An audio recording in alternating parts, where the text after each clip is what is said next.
I'm thinking it's going to be earlier.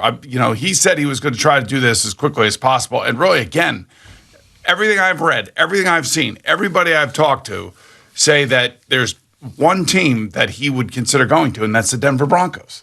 And I think I've been saying that for 6 months now.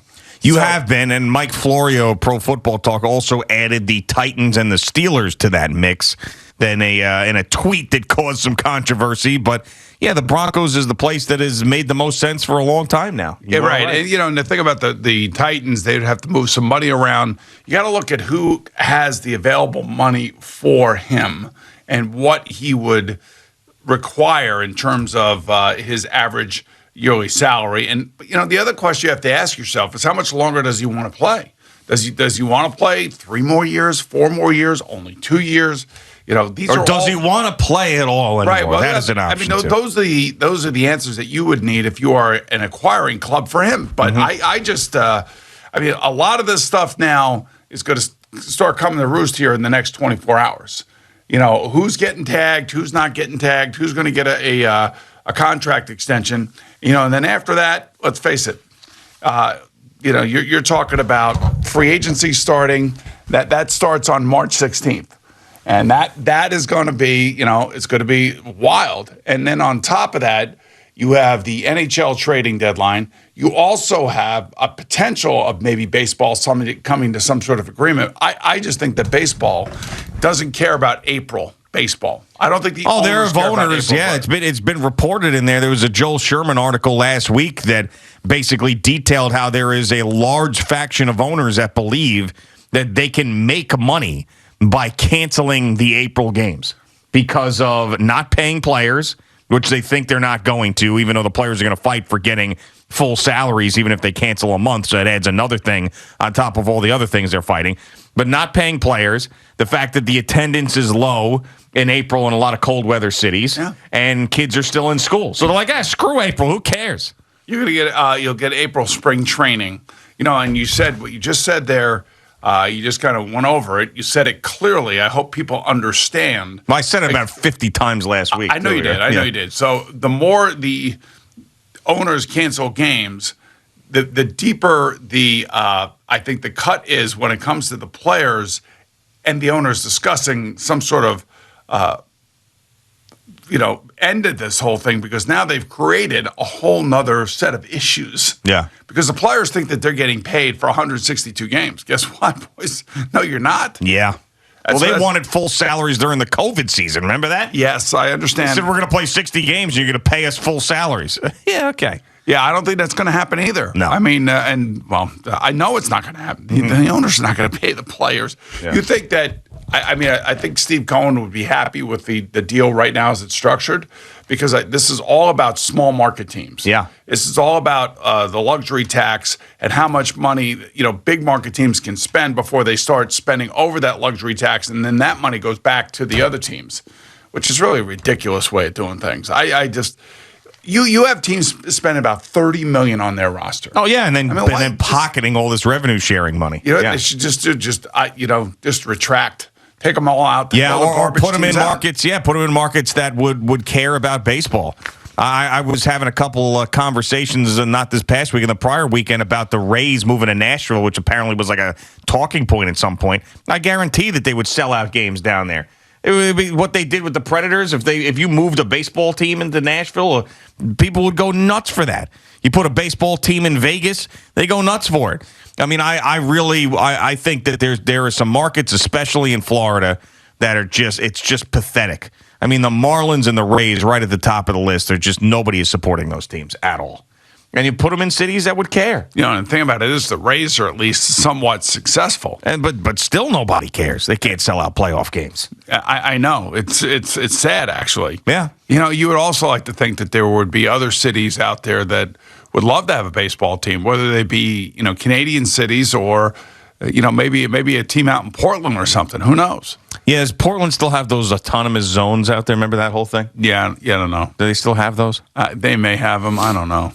Every time I hear Portland now, it's all I think about is the people created their own cities within those. I thought that was in Seattle. No, it's definitely Portland. 100% Portland. They might have had it in Seattle as well. Yeah, I think it was both. Yeah. Didn't they have like the chop thing or whatever they call it? Then they probably realized that chop is probably not the right thing to be calling it or something. They called it something else. I'm not really sure. Autonomous zone. People just pooping in the street and stuff. So I was also thinking, watching the Knicks against Phoenix, of all places, right? Yeah. I was also thinking that there is literally something wrong with Julius Randle. Yeah, I mean, I'd love to get to the bottom of it and know what's going on. I don't know if it's something off the court. I don't know if it's just pure frustration on the court that is manifesting itself into these outbursts. But, I mean, he's bumping officials. He's obviously getting into it with other players. For no reason. And in the middle of a 10-point lead. A $50,000 fine. It's just the way he started the game where, he ends up trucking the guy. I mean, and this is obviously, the fourth or fifth incident this season? And by the way, everybody who's dying to trade Julius Randle in the offseason, his value keeps going down. And I know he's had a couple of good games here or there in the second half, but the team stinks. He's not a leader, and he's having these outbursts. Who wants the guy? Who's going to be like, Julius Randle's he's the answer for our franchise? They win last night going away. I mean, they just hammered the Clippers. And you get some young guys in the mix last night, too, which was nice to see. Julius Randle only had 10 points last night. Yeah. I mean, then he comes back and he says he's sorry and he got a $50,000 fine and everything. I mean, we are watching a guy that... He's unraveling. He has unraveled. It's not unraveling. I guess you're right. He's already unraveled. Yeah. In like 50 different ways. Yeah, I mean, it's hard to argue. I don't know what his future is going to be. That's going to be the most difficult thing out there. Is trying to get rid of him. You know what really sucks? Tom Thibodeau, after the game, has got to it's an emotional game, and he's got to stick up for his player. I guess he has to. But I'd be like, if that were a hockey player, he wouldn't play the next game. Yeah. Coach would probably say something along the lines of... Go figure out what you need to get figured out, because we can't have this. Yeah, well, you know what it's like with the baby wipes and the NBA players. Yeah, but I mean, it's mind-numbing. I mean, in the middle of a game that you're winning against a team that you're not expected to beat, and you got their ass beat, and you could have started this road trip with 2 wins. But who cares about that? They're out. And I know, but I'm just saying, it just kind of shows you, what is Leon Rose going to do with him? I never know what he's going to do. I don't know what he's going to do with Julius Randle. I never know what they're going to do. I never truly understand anything about what the Knicks are doing. Nobody ever tells us anything. No, they don't. Well, I mean, what could they tell us right now? The trade deadline is come and gone. You don't know exactly where they're going to end up and what their assets are going to be come draft time. They probably are desperately want to get rid of Julius Randle, but how do you do that? And everybody else outside of R.J. Barrett should basically be available in a trade. I would just keep all these young guys, just keep them playing and just... I don't know. I just don't see any sort of light at the end of the tunnel, especially when you see, what's going on in the Eastern Conference. Now, the Nets lose yesterday, and for some reason, the Knicks play the Celtics tough. I'm not really sure why, but Jason Tatum is virtually unstoppable. Yeah, I mean, he just turned it on. He ended up being, even though KD was on the court last night, he was the best player on the court, Jason Tatum. But again, it just goes to show you what the Knicks don't have. Yeah, no, of course. Yeah, but we knew that. I mean, the Knicks are irrelevant at this point. I mean, the only thing I'm paying attention to locally in the NBA is rooting against the Nets and making sure that this whole thing collapses. And right now, I feel great about it. I really do. I think it's a great spot. I believe it was Friday. I asked Jerry, I said, do you remember the morning of January 13th? And it's when KD, Kyrie, and James Harden. It was the morning after they beat the Bulls. They killed the Bulls. Do you remember that? All 3 of them played together, and they were great. And I came on the air the next day. I'm like, I'm so jealous of these guys. I hate them. They're going to win a championship, and I can't stand it. From that morning to where they are now is a complete 180. Now under 500, even games in which KD and Kyrie play together, they're losing. I mean, it's great. It's another total disaster year for what was supposed to be this great championship run that they were going to be on. So I think that James Harden couldn't wait to get outside of the Kyrie Irving beehive. Yeah, but that's exactly it. I mean, I'm not saying he's any better, right? But he just wanted to get the hell out of here. He hated it here. Yeah, he did. The more you hear all these little drips and drabs that are coming out now, it's like these guys could say whatever they want. He hated it here. Yeah, I mean, it's just another wasted year. I mean, think about it. Year one, of course, Kevin Durant didn't play. Year Kyrie 2, Irving backed out. yeah, and During the bubble too. The bubble, yeah. Year 2, Kyrie took all that time off and never explained where he was going. The James Harden trade was made. They were never really healthy, never really played together, and then ended up losing to the Bucks. This year might be the worst of them all. It's unbelievable. They're sitting there under 500. I mean, how the hell does that happen? Kevin Durant goes down. James Harden forces himself out. Kyrie Irving can't play home games because of these ridiculous rules. So, yeah, it's another. And by the way, don't forget Ben Simmons, who's not coming back until after this Wednesday's game at Philadelphia. Yeah, I mean, if he does not want to play in Philadelphia. No, of course he doesn't. I mean, and who knows when the hell we see him. I mean, there's no real timeline on him right now. So, I mean, it's great. He's shooting baskets after practice. I mean, this is just it's awesome. How old is Ben Simmons? Like 25? Yeah, I mean, he's right around there. 25-year-old kid not playing basketball. How is he not playing basketball? I'm like, the thing that he grew up wanting to do his entire life and to play in the greatest league there ever was and to be on a team that has two of the better players in all of basketball. How is a 25-year-old kid not on the basketball court? I don't. There might be something to do with him trying to recoup money back from the Sixers, because if he just ended up playing right away with the Nets, they could be justified in the fines that they gave him. So this is the way that the Nets have to go about. They have to bring in another guy, pay him.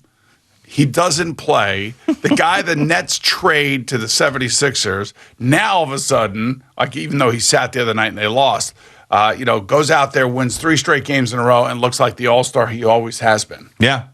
Yeah, I know. Are the Nets like a doormat or what? I mean, this is what it's turning out to be. I mean, It's really embarrassing. It is about as embarrassing as it gets. Really, when you think about it, this is 3 years in now, too. When you really look 3 at years in, the amount of money that Josiah has spent. Oh yeah, Sean Marks has got to be devastated. I mean, I don't even know how Steve Nash coaches this team.